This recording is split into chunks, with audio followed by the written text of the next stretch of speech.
After Adam and Eve were sent out of the Garden of Eden, they began a new life filled with labor, sweat, and hope. Though the world was no longer perfect, God had not abandoned them. In time, Eve gave birth to a son. She named him Cain, saying, "With the help of the Lord, I have brought forth a man." Later, she gave birth again, this time to a son named Abel. The brothers grew side by side, yet walked different paths. Cain became a farmer, a man of the soil. Abel became a shepherd, tending sheep in quiet fields. Both knew of God, and in time, both brought him offerings. Cain offered fruits of the ground, the work of his hands. Abel brought the firstborn of his flock, the very best. With the fat portions, God looked with favor on Abel's offering, but not on Cain's. It wasn't the gift that displeased God, but the heart behind it. Abel gave with faith and reverence. Cain gave out of duty, not devotion. Cain's heart darkened with jealousy. His face burned with anger. God, seeing the storm rising in him, spoke gently, "Why are you angry, Cain? Why is your face downcast? If you do what is right, will you not be accepted? But if you do not, sin is crouching at your door, it desires to have you, but you must rule over it." But Cain did not listen. He lured his brother Abel into the field. Perhaps Abel followed with trust, unaware of the danger growing in Cain's soul. There, far from watching eyes, Cain rose up and struck down his brother. Blood soaked the earth.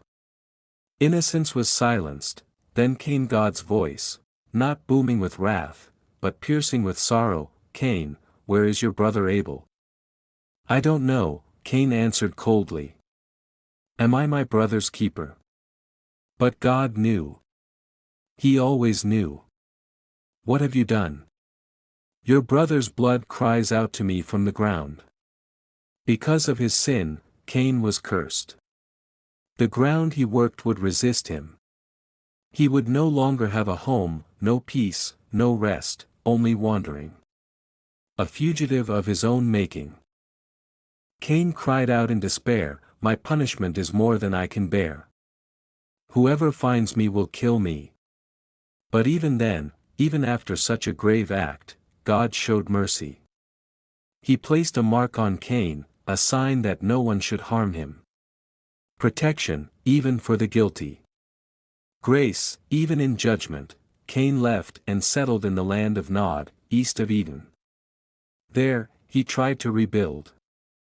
He had children, and they too had children. His descendants became builders of cities, musicians, and makers of tools. Yet the sorrow of what had been lost never left his name, but even in tragedy, God was not done. After mourning Abel, Eve gave birth to another son, Seth.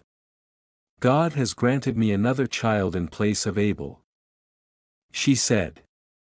And through Seth's line came hope, healing, and worship.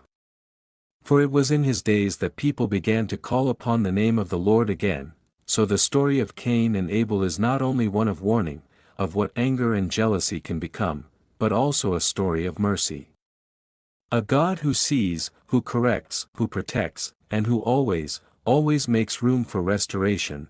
Glowing star moral of the story: sin is a choice, not a destiny. It waits at the door, but we can master it with God's help. And even in our greatest failings, God never stops offering mercy and a way back to Him.